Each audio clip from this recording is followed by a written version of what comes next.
want to talk about our children today.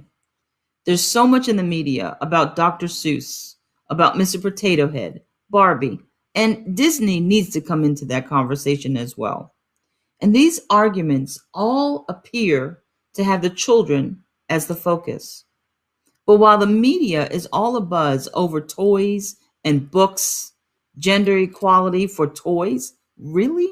Do we need that? Colorism for Barbie dolls? Who's gaining anything from this? Well, I can tell you it's not the children, it's the special interest groups. Meanwhile, the children are lost in our pandemic. Their lives have been halted and damaged in ways that absolutely nobody's talking about. But we will here today. Joining me today in this discussion is the lovely co host, Brandy Hunt. How are you? Hello, I'm good. How are you? I am doing wonderful. Brandy, last week we talked about the lovely Dr. Seuss. And if people were not on the show last week, we brought up some facts that people thought that he was racist, and he did have a racially political cartoon beginning, but then he switched to children's books. And you brought up a good thought last week that maybe he wasn't racist, but that's what his culture was. That's the era that he grew up in. There was white supremacy. There was African Americans seen in a negative light, and he literally just depicted what he knew. So is that It was meant to be informational at the time, but now times have changed, and I think more exposure is coming to what's right and what's wrong. But I don't think when he originally did it, thought, I'm going to write to these children in this racist, terminology. Well, he didn't really use racial terminology. no, Most of no. his pictures, and so I don't think that was his motive. But I believe because times changed and his family understood and realized this is wrong and it's going against our family code, our moral values.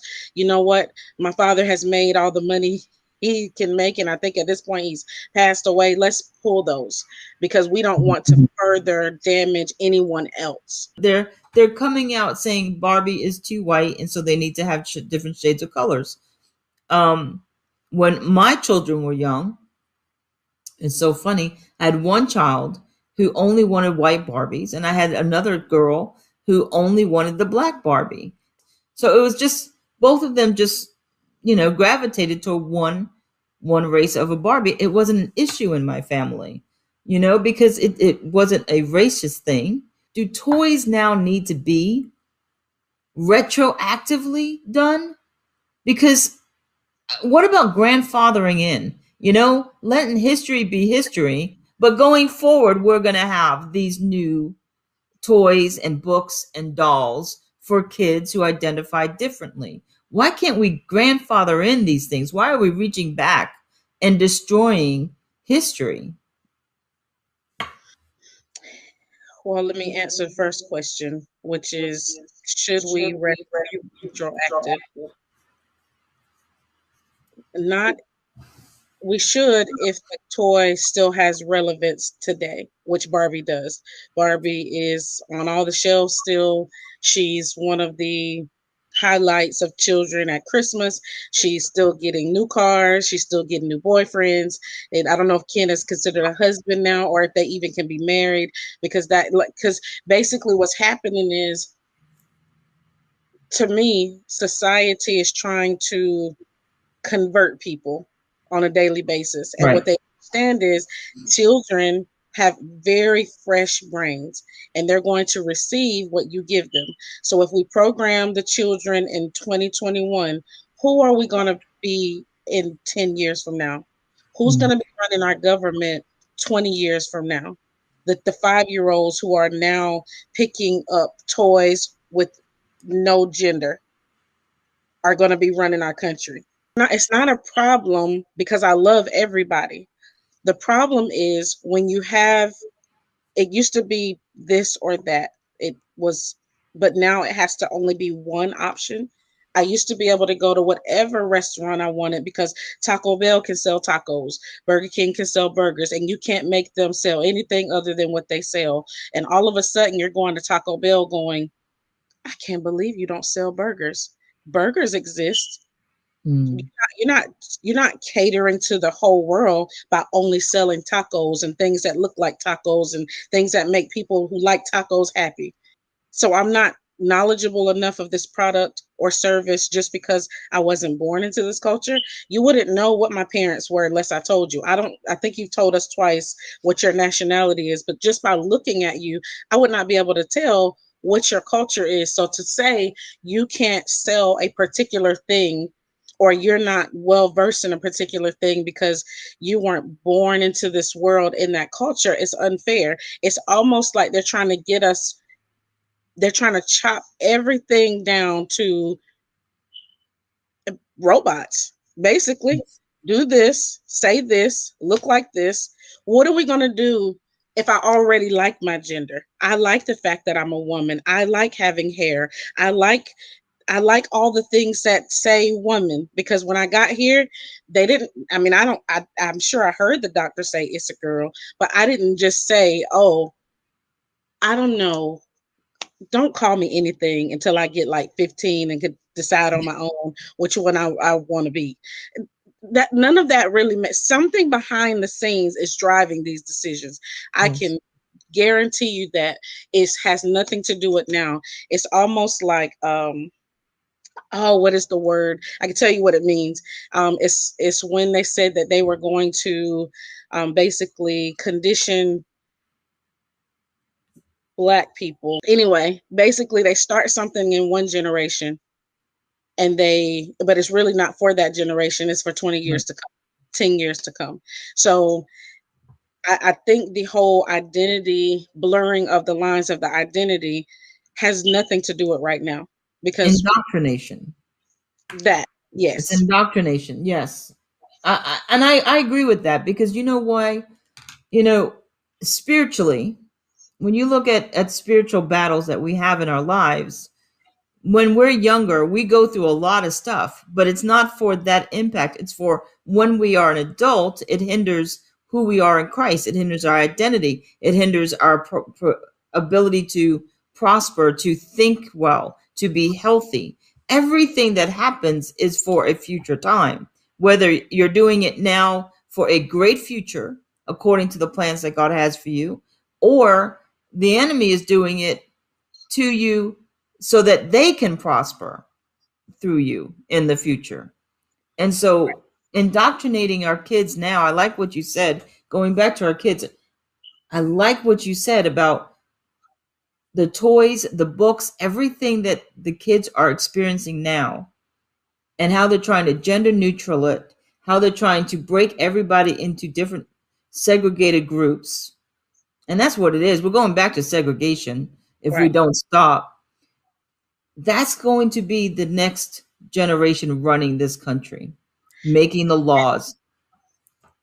As much as our country pushes inclusion, because if you're trying to push diversity and inclusion and don't leave a specific gender out, don't leave out the transgenders and the LGBTQ and forgive me because I don't know all the letters, but include everybody.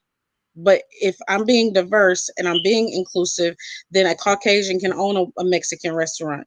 Hmm. Uh, But no, it's only for a select. It's the new inclusion. Include the new vision of what society is, and get rid of the old. It's not inclusion. It's replacement. right. It's a replacement society. You know.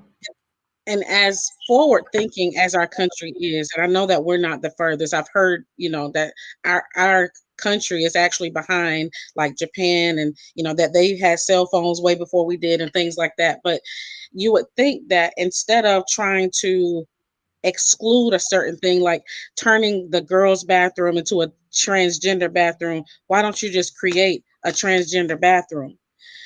So as it's like our country doesn't want to multiply, it wants to keep just subtracting. Okay, take that away, take that Mhm. away.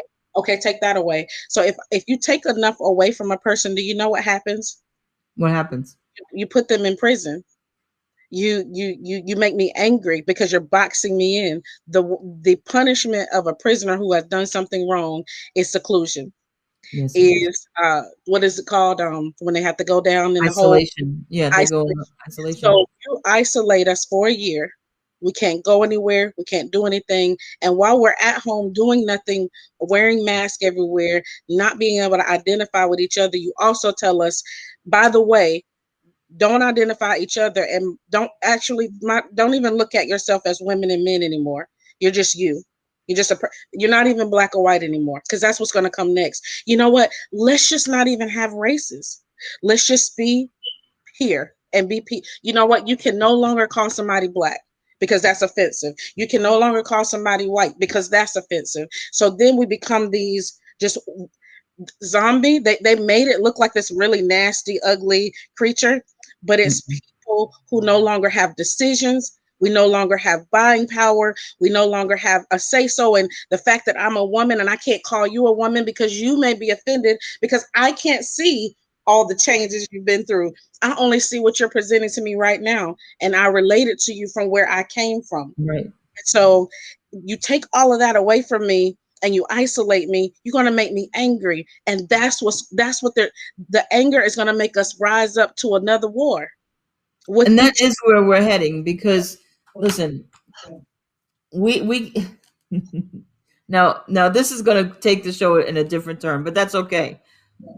We are sitting here and we have states that have said, you know what, enough's enough. Okay? Texas, Mississippi, Florida, enough's enough.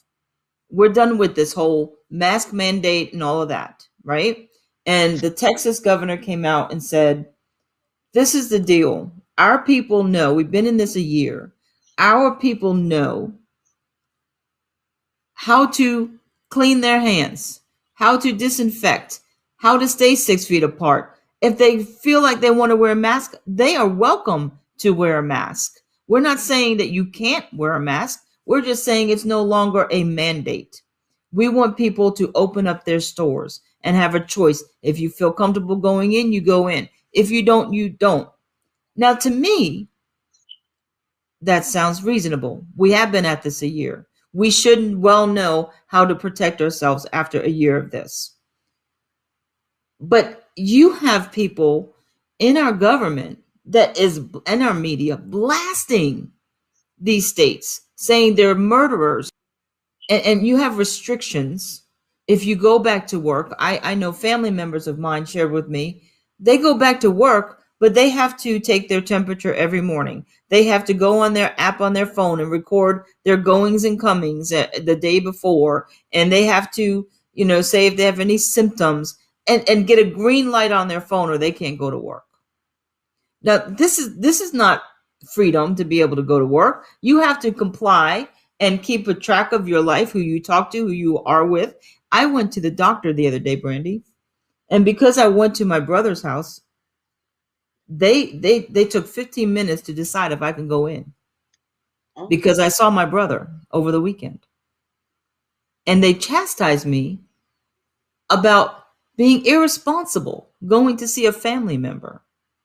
But it's so ingrained that we have to follow this mentality, or we're outlaws, or we're rebellious, or we're endangering other people in society. But at the same time, you have a president who is saying, hey, illegal immigrants come into Texas, no COVID testing.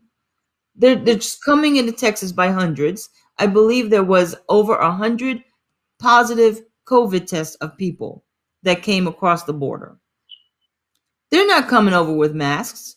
They're not coming over with testing or vaccines or any screening. They're just being let in. So here, like you said, I'm going back to your point of anger, because here you have people like us who's been shut down for a year. And then we see our schools, our kids getting hurt. We see special interests rising. We have all of our ways that we know being challenged. Whether I'm a Mrs., I'm not even a Mrs. anymore, according to some people. Right. I'm just a spouse. I like Mr. and Mrs. That was an honor to be able to be called Mrs. Keenan. I remember the day I got that name, and it was an honor to get that name. And now people want to take that away from me, that don't even know me, that I don't even care about. They don't care about me. I don't understand how they can impact my life that way. It shouldn't happen. But then you have all these other freedoms that are being given to people who shouldn't have them. Right. Anger is going to happen. We are going to rise up. I don't know how. I'm not saying, I'm not inciting anybody. Let me just say that. Right. But you see it coming. There's a boiling point coming.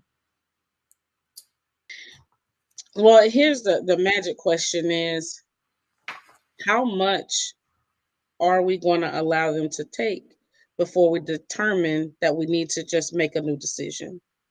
Do we take our kids out of school if they're being forced to go into a transgender bathroom? Do we, or do we teach our daughters how to fight? Do we, what decision do you make?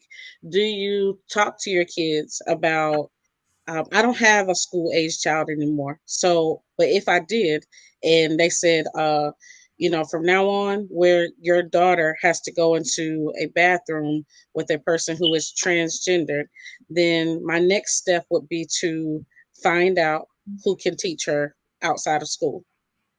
Because as a parent, it is my ultimate goal to protect my child at all times. If enough of us do it, then we would just have to create our own school. Will we be able to create our own banking systems? Can we? We've never looked into stuff like that. I've never No, looked into owning a bank. Have you? no. Never looked into having a grocery store.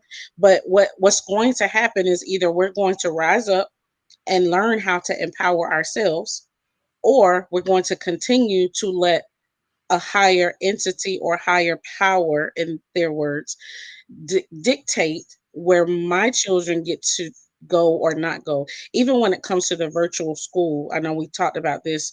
That is very hard to take a child out of a system where they get to see their friends and all of that. Some kind of counseling should be implemented. Who in the community, we have to look at things at face value. We know now, after being in this for, it's crazy that the states opened up almost a year to the date. It was March of last year, and a Yep. year later, here we are. We can open the, but that's, no conspiracy theory here. I just put two and two together. Yeah, it's just a fact. Yeah. So now we've been in this a year. We don't know how long we're going to go into it, and our children are suffering. If I see my child suffering and I do nothing about it, it is not the government's fault. It is my fault. Because as a parent, I have to step in. Does that mean taking less hours at work? Does that mean finding another? That could mean all of that. But at the end of the day, these systems that were set up to help us are now hurting us Let me by let me let me by. introduce some things. Let me introduce some things. Here is our education secretary, Miguel Cardona. He used this phrase, we must reimagine education, Hmm. right? Reimagine education. But here, just recently, we have a union, Chicago Teachers Union, vice president saying, if you prioritize safety, then we can figure out how to reimagine education. But that word reimagine education, what does that look like? Well, if you ask the school board here in California, I don't know if you saw this, Brandy, the entire school board um, had to resign because of what they did on Zoom. So they had a school board meeting. They did not think parents were on there. And they berated parents. No. They said that I can't even do this. I can't even use the language. Um I can't. There's just vulgar language, The okay? teacher. The school board members, Wow. okay? But then the board president, Lisa Presidine, said this: parents forget that there's real people on the other side of those letters that they're writing. It's very unfortunate that they want to pick on us because they want their babysitters back. So parents are writing in California, what are you going to do to help our kids get back in school? All right. And they're writing letters to the school board and writing letters to the school board. They're trying to get these schools open. And I'm going to show you why in statistics in a second. But the school board said all they want is babysitters. Here's another one. Board member Richie Masada said parents only want their kids back in school so they could smoke marijuana while the kids are out of their home. No. Yeah, and it just went on and on. So the school board all had to resign because there was 2 or 3 parents actually on the Zoom call that they didn't know about. That's all they had to do. They didn't get to pay no fines or nothing. No, they just resigned. So this is who reimagining is. We're not getting the kids back in school the way we thought we would. The other thing is, look at these stats in a year, okay? Absenteeism. Look at the yellow is the Black non-Hispanic. Look at the rate of absenteeism in their classroom.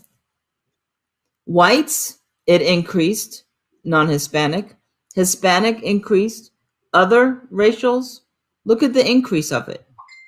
You're telling me that almost 50% is being absent because they're online.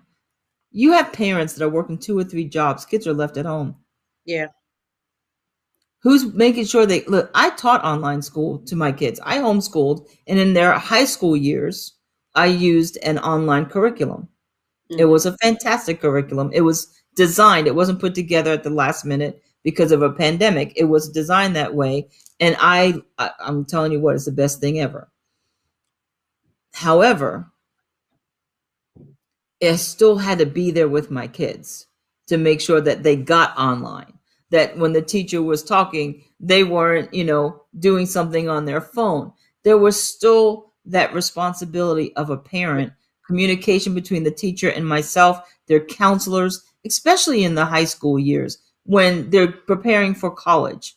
You want to talk to the college advisor. You want to talk to the counselor. You want to know, okay, this is the goal my kid has. Before COVID, he was a superstar athlete. How do we make that still happen now? You need that advisor to speak with the parent and the child to figure out how does he do life now that he hasn't been able to play football for a year? What is that? You need this. You need counseling. Why do we need counseling? Why are parents begging? Because of this right here. Look at this. Teens' mental health. Okay, in 1 year, intentional self-harm rose 99%. Wow. Overdoses, 119. Now this is 13 to 18-year-olds. And the school boards here say, oh, you just want babysitters? No, they want their children to be alive. Right. Some kind of normality. It's just too abnormal to take somebody. I tell you this all the time. I was used to traveling and going places, and the shift alone, just to convince yourself, be okay with your new normal. It's okay. Just that part alone, and I'm 40. I have to continue to remind myself it's okay. We're gonna go back out there one day, and if we don't, it's okay. But and I'm 40. You're talking about 5-year-olds, 10-year-olds, people who don't even know what the world really is like yet, ripping their normal away from them and sitting them in front of a computer without much movement. Because I did help, someone for a month and a half of I virtual school, remember.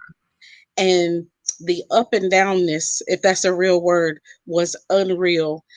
The panic, the anxiety, the frustration, the computer breaking down, just the constant disappointment. My teacher don't understand me and I don't understand them.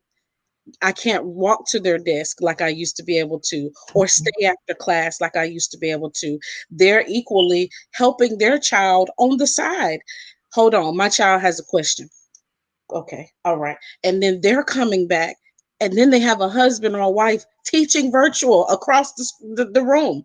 So you're telling me that adults who can barely get it together, we're expecting our children to just be like, okay, I'm home all day. It's okay. Kids really don't want to be home all day as much as we don't want them home all day. Being in a society helped us all, not just our kids going to be babysat. That's part of life. If I wouldn't have went through regular high school and middle school and just school, I wouldn't be the person I am today. You build your social skills, you build your, you know, communication skills. Just with sports, you ripped their whole life to just stay home, be with your family, sit there. There was husbands that didn't even want to be and wives that didn't want to be at home with their own family. They're like, oh hey, I got a whole family. Yeah, they Because didn't even know their family before COVID, and that was some of it was positive because they got that time to know each other and get to know each other, but it was a shock for shock. parents to be around their kids 24/7 and then kids being around their parents 24/7. But it's deeper than that, Brandy, because I talked to this week alone at least 10 families and children. I had 2 phone calls about suicides, Mm. one of a niece of a friend and one of a cousin of a friend. They were both, one was middle age, middle school, and one was high school. Oh, And it was all linked to not being able to be themselves, not being able to interact with people, that's very, not knowing that this was going to end. They couldn't take it anymore. yeah. You wonder why kids are killing themselves. And we're doing nothing. We're sitting around talking about toys and books and stuff like that when we should be talking about kids like this child. Look at this child's face. Why do you think she's crying? That's Oh, real tears. That girl broke down crying. Guess what that picture's about?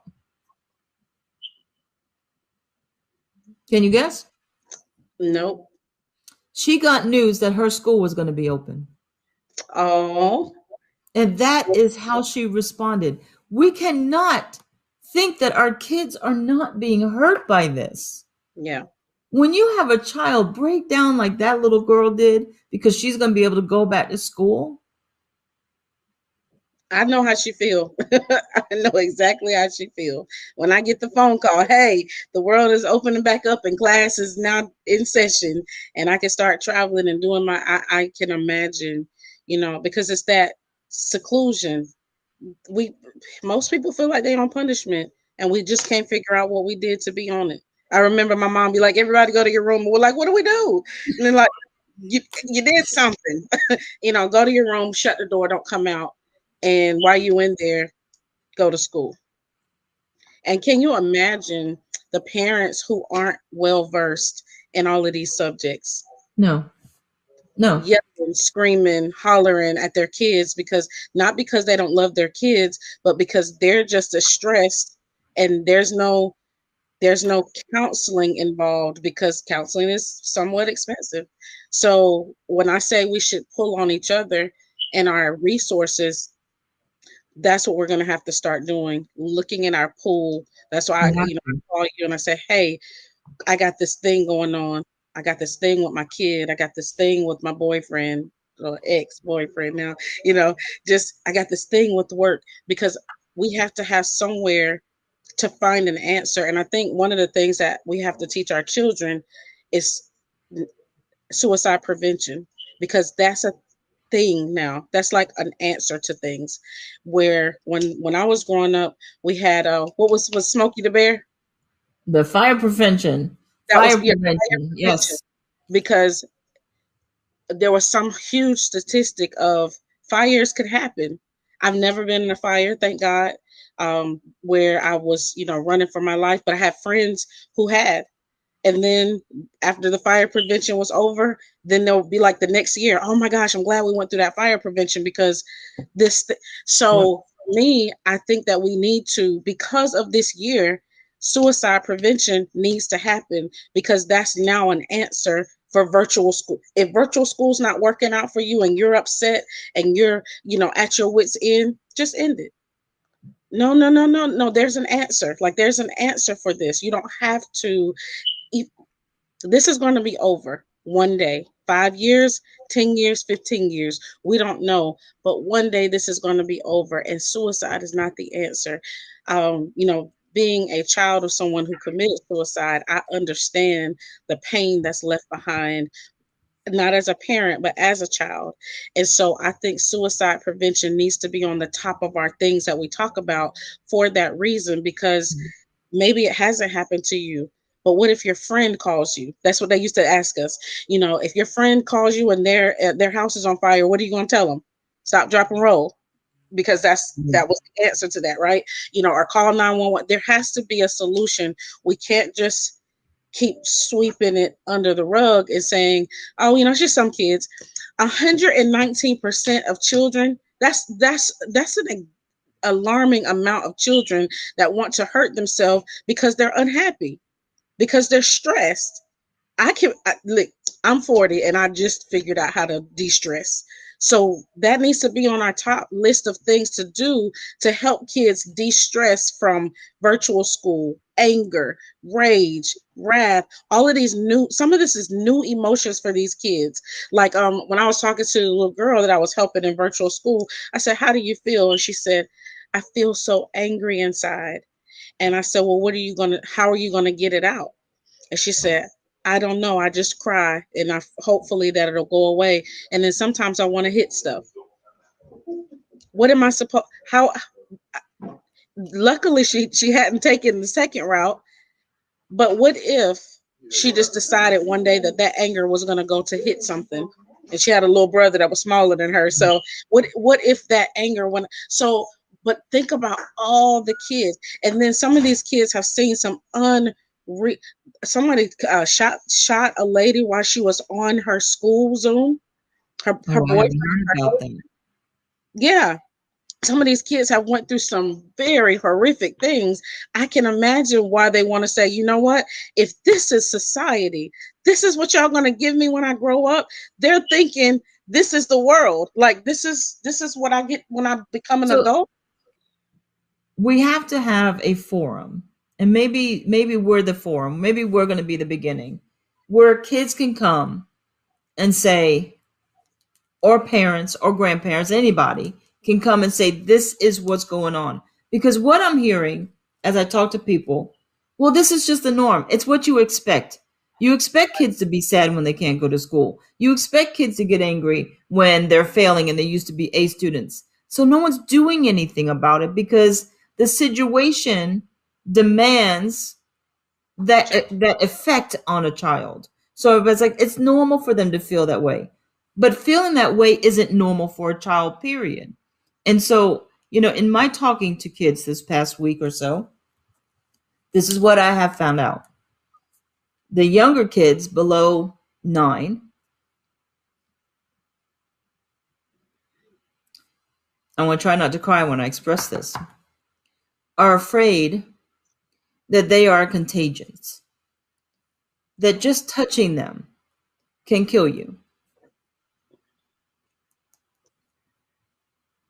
I spoke to a 5-year-old who hasn't hugged a person in a year because she was told early on that she couldn't go see her grandparents because they were old and she could give them this disease called COVID.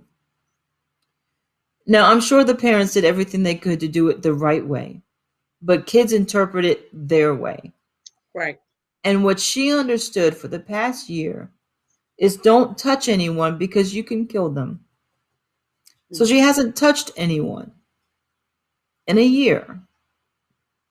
She wouldn't hug her sister. She wouldn't hug her mother, her father, living in the same house. That child's going to be forever changed. Yeah. So we got little ones not understanding, and they think that they're going to kill people. There was a young girl on President Biden's town hall meeting, and the mother said, spoke for the young girl, and she said, she's scared that she's going to give her grandparents the COVID. When can she see her grandparents again? Then the mother asked President Biden. She wants to know when she can get the vaccine so she can be safe. Mm. Kids are thinking that they're killers, that there's something inside of them that is going to kill people if they are around them and touch them. We have to address that because that's not accurate. We have to address that there are kids on online school that have no friends. Even on online, it's still rejection. When you're sitting in online school and there's 12 kids and they all know each other, but you just moved into town, so you don't know any of the kids, they're not talking to these kids online, Brandy. They're just sitting there being isolated. They're not letting the new kids in any conversation.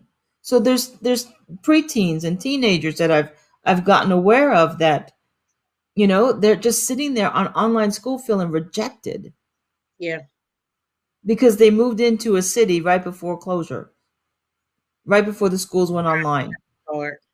I know that was hard. So they don't know anybody at all. We have to address these issues of straight A students not being able to learn on a computer for whatever reason. It doesn't matter, but now they're failures. Now let me tell you, my kids were straight A students. I was a straight A student. For some straight A kids, like my son, he was a straight A kid. So was my youngest. But it wasn't a thing for them. If they got a D, who cared? It wasn't a problem for them. They got it because they were good at school. C'est la vie. But for one of my children and for myself as a young kid, it meant something to be straight A. It was important to be a straight A student. The self-esteem was attached to the grades. You get a child that was straight A, getting the accolades, and now the parents saying, "What's wrong with you? Now you're getting C's and D's. What's happening to you? You're throwing your whole entire life away." Right. That's messing with these kids. Right. And the unfairness of the fact that colleges are choosing based on grades in the last year. So you're talking about the 10th graders, 10th, 11th, and 12th graders totally not having the grades that they would have had they been in school. Yeah, so So what are they going to do? Go to school until they're 20 now to make up for it? and make up for or go to a school that's subpar, less than what my grades would have allowed me to go to Harvard if I was going to school. But now I can't go to Harvard because my grades dropped during the pandemic, and there's no way that I can use my ninth grade or eighth grade grades. They want 10th, 11th, and 12th GPA. So how is that's not fair to a child who worked their whole life to go to a top-notch school, and then the pandemic hit and they have no recourse, none. You just failed. Virtual school it is. We don't have an answer. I think that somewhere there has to be a curve. There Somewhere has to be they're a going to curve. have to figure out how to maybe test differently, maybe use a different scale altogether. This has literally changed the trajectory of our entire lives. There is Look at nowhere this. in our lives. No, look at this graph again. This absenteeism increase. Now, it's kids not going to school, right? But it's Mm, more than that. That means that those kids are not being educated on those days. There's going to be gaps in their learning because they're not able to get online. I know, like my internet. Well, when we do shows, sometimes I'm like, "Oh, it's cloudy outside. The internet's not working." That happens in real life. yeah. So, if you don't have a good internet service, or weather happens, or like Texas, the freeze, okay, there's no school. What if you don't have the How internet? long? What if your mom and dad lost their job due to the pandemic and Can't internet afford internet. and can't afford the internet? It just so it just comes down back to there's got to be a different way, and after a year, somebody's got to figure it out because we're going into a second year. It doesn't look like it's slowing down. Have you seen the numbers yet? I've heard it's getting better, and then I've heard it's getting worse. I This morning they said Los Angeles is increasing again. I don't know why, because we've been locked down forever. Why is Los Angeles even a problem if lockdown worked? Because that's all I'm saying. If it worked, Los Angeles would not be a high rising number again. It just would. Just would. Just would. But Brandy, I think I said the other day, last week, that someone needs to get up and start tutoring these kids. And I said, well, maybe because it came out of my mouth, I need to be the one to do it. And I am reaching out to some local churches to see if I can't come in and if they can put it in their neighborhood, just in their local community. If your kid is struggling, come here for 2 hours a day and we'll help. And see if parents will bring their kids to a local church, and I will set up the program, set up the volunteers, and get some kind of tutoring, bridge the gap kind of system going for these children. Having counselors, we need mental health counselors on site for these families. This is something we all can do in our communities. If you are an at-home mom, um, that taught homeschool, if you were a teacher, if you have a counseling degree, go to your local churches. It doesn't matter denomination at this point. It's a place where they have the room and the housing. It's neutral. It's not bringing them to your home. You can get people, because it's a nonprofit organization. People can donate supplies, educational materials. That's what I think we need to start doing, is going to our local church and say, hey, can I set up a bridge the gap tutoring program here? Maybe that's the name. I think that's a good name, bridge the gap, you know? So Brandy, you and I need to talk off air about how to make this happen in our local communities, because I think we need to have this avenue, because even if schools open today, these kids are still lost. Right.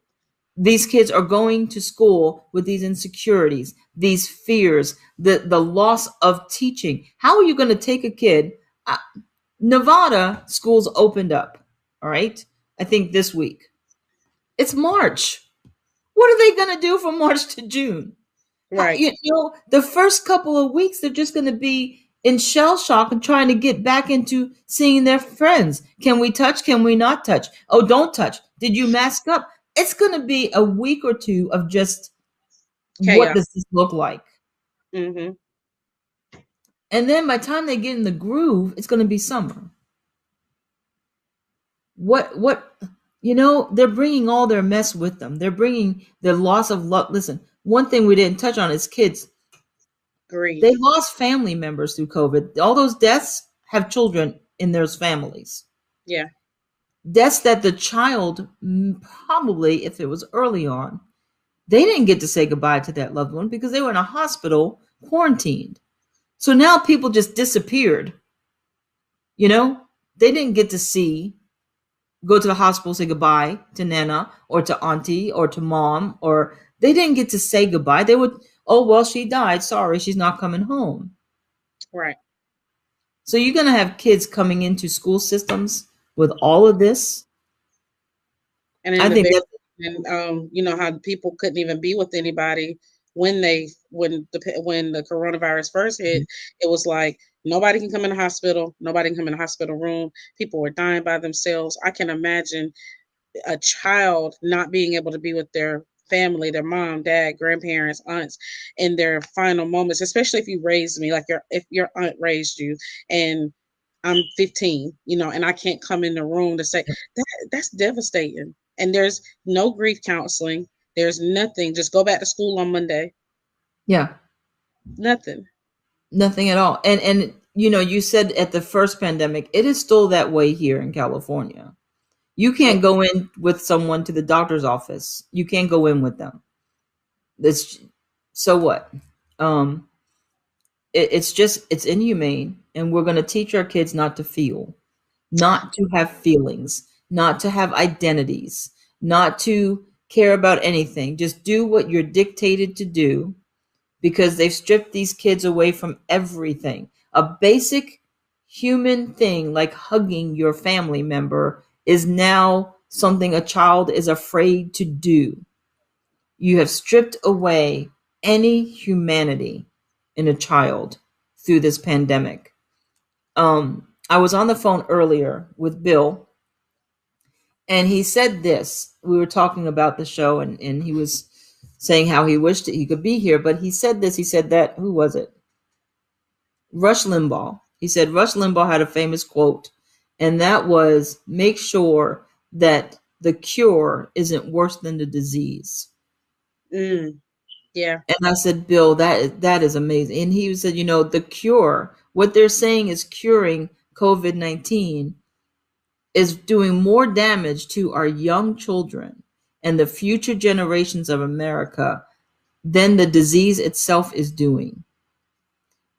And yes, a lot of people have died, and I don't take that away from them because I've lost family members as well. But what we're continuing to do to our future generations is not okay either.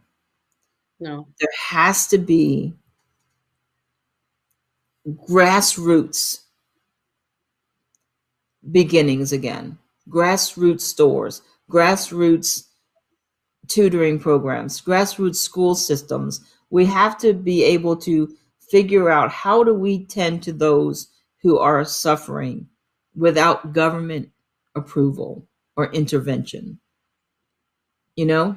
And I'm not saying go against the government, but I'm saying I don't need the government to tell me schools can open. I can go down here, hopefully, to a local church and start a tutoring program.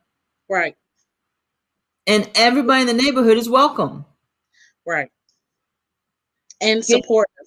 Not only but they support you and they go, you know what? She knows what she's talking about. I want my child to still excel. Less support. I think a lot of times people we shun a lot. Oh, does she know what she's talking about? It's better than what you have now. Because right now you have a child who's failing and hurting. You don't need to know everything. You just need to know something. If someone is stepping up saying, hey, I think I got a plan, I think I got an idea, we have to start at least trying to love our neighbor again, Yes. trying to support the new kid on the block, the person with the new idea. I think we shun people with new ideas so often because it's not familiar. Well, we didn't do it like that before. Well, guess what? We've been 365 days doing something brand new that none of us were expected. Couldn't tell you 2 years ago that I thought we'd be in the midst of any kind of pandemic, Mm-mm. but here we are. And so for, thinking, we have to think outside the box and then outside of that box. And then because what could continue to happen is they're trying to it's like they're trying to get out in front of us because they see something coming. I don't know what it is, but they either see something coming or they're putting something there In and they place. already know where they're trying to lead us. I think it's Stephen Covey or his son, one of the two, say, start with the end in mind. We're not the only ones that take on that. The government thinks that too. They start with the end in mind and they go, okay, we want to get America here. So in order to get them there, what do we need to do over here in Right. order to end there? To me, that's what's going on. We can't see it and we're trying to, grab our straws and figure it out. But somebody already knows what our end result is. And the more we continue to scramble and try to figure out and push them, and shout and scream and protest. And not that those things aren't valid, but we've been protesting for a long time. We've been shouting and screaming for a long time. I don't think that there's any community that doesn't have validity. If there's not a person on this world that I don't want you to Right. have a voice, but but you having a voice means me not having a voice doesn't make sense. Mm. You having a bathroom, meaning I don't have a bathroom, doesn't make sense. Anytime that the government has tried to eliminate an entire population or culture, there was something else on the back end. So we have to continue to look at the big picture, but start figuring out what resources do we have between us that we can use to build our families and right here where we are, because the government's never going to show us their full No. picture ever. I agree with you, but we have to start. We have Yeah. to not just talk about it. We actually have to start implementing. And so, I think that's where we need to start, maybe do a segment to follow up. Hey, reach out to different people across the states that we know and say, can you go to 2 local churches this week and ask them, can you get your, people who know what they're doing? We do want people who have homeschooled or have a Yeah. counseling degree. If you're going to be a mental health counselor for this program, Bridge the Gap, you need a degree. All right. None of that foo-foo stuff. Um, You know what else? what? If we can get somebody that's a teacher that's actually in the thick of things to come on and talk to us, if they're willing, maybe Yes. 2 or 3 teachers from different states, so we can hear what are the problems, what are the real problems. We know what we're being told, but what's really going on, and how can the community help? How can we help? Is there Right. anything we can do? Are our hands really tied, or are they? Is there any leniency? Can you have? I asked one lady. I said, "Can do you need an extra teacher?" Just like a sub would come in, or what's the lady called or man called that comes in to help the teacher's aide. Teacher aid. Yes. School have teachers aides. What can we do to lighten the load of the teachers to help, bridge, like you said, bridge the gap Mhm. if they can't come to the building. And because they y'all know I'm on the East Coast, she's on the West Coast, and so what can I do to help? um if I can't be present in at the school, what can we do if it is virtual? Maybe seeing a different face. Those kids are looking at one face for 8 hours. I Right. can tell you they aggravated.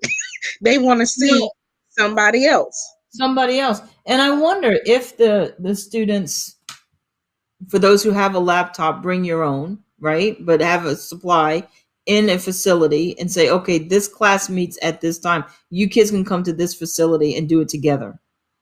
Right. That way, then you have a teacher's aide right there in the room with 5 or 6 of the kids as the teacher's teaching on Zoom. It's not a school. It's just a volunteer program, and kids can come if they want to. We need to look at all of how to make all this happen. I do believe. With the grief counseling, maybe I didn't have anybody die, but what if somebody comes in and just says, hey, everybody, we're in the pandemic, and I'm a counselor and just want to talk to you about XYZ. 10 minutes can change somebody's life. I remember I asked the little girl, when do y'all break? She said, "Oh, we gonna break at 9:30. We don't come back to class till 11:30." Why do you have a 2 hour break because of the brain? But what are those kids doing in those 2 hours? You telling me you can't give 10 or 15 minutes to a guest speaker to come in and talk about suicide prevention or grief, the top things that we need to discuss: how to maintain your grades, how do we handle stress? Maybe that should just be the only conversation. How to handle stress as a 6-year-old don't handle stress the way a 16-year-old is going to Mhm. handle stress. They don't even know what the word stress means. They just know I'm here and I got to do stuff and sit still for a lot Right. of. And so and even talking to the parents who can jump on that Zoom. I just think that we're trying to do old with new. What the Bible tells us, we cannot put old wine Old in new. wine and new wineskin. That's what we're trying to do. We're trying to do our old way in a new day. Somebody tweet I that. like that. Do our old way in a new day. Can't We do have it. to do something new, because otherwise it's just gonna it's like backwards forwards back. If you're doing backwards forward, that's tug of war. Nobody's going anywhere. I do think that this show took a different turn. It was not supposed to be about this at all. Nope. But I do believe that this is going to start a new thing called Bridge the Gap. We're going to bring in teachers, counselors, suicide prevention, mental health workers, and we're going to bring a discussion together on what we need to do to implement this. Churches, I'm going to reach out to some churches and see if I can't get them on the line to say, what do we need to do to use facilities to get the word out that we want to start a Bridge the Gap program for our youth that are hurting amidst this COVID. Um, because we can't wait Mm-mm. for our government to decide to put our kids first. Yeah. And like you said, your child is grown, my children are grown, but that doesn't mean that these children shouldn't get a voice. Right. And I think today, Truth to Hear and the Truth Talk program has been given a assignment to be the voice for the children, to Yeah. open a door to bridge the gap. And so we're going to do that. If you are listening today and you want to help, please, by any means, give us all of your thoughts, as long as they are productive. Um, the best thing is to email me at info@truthtohear.org. If you are a teacher, a mental health certified worker, if you have a church or a facility that can bring children, we're not talking large numbers because then that would be a school and that's not allowed, but a tuition, I mean, a tutoring program, a place where kids can come and their family can come for help. Um, Email me your contact information, what it is, if you would like to be on the show. We're going to put together a show, Brandy, um, to bring everybody together. I don't know how long it will take, a week, 2 weeks, but we'll work diligently on making sure that we bring a show together that crosses the states to get a good picture of what the states are doing and what teachers need, not the teachers union, but what teachers need, what the students need, and see if we can't get a good panel to really discuss how to create this new concept, this new program. I look forward to that. Me too. I'm so thankful for you, and I'm thankful for you who are listening, um, to Truth to Hear every day for our daily dose, but especially those who comment. So don't forget to comment. Tell us what you think, what programs you would like to be part of. Don't forget to hit the like and subscribe button so that more people can be alerted to this show and get the information that you are enjoying. And don't forget, your daily dose continues every day at 2 p.m. Thank you for joining us. Have a good day, Brandy. Bye. You too.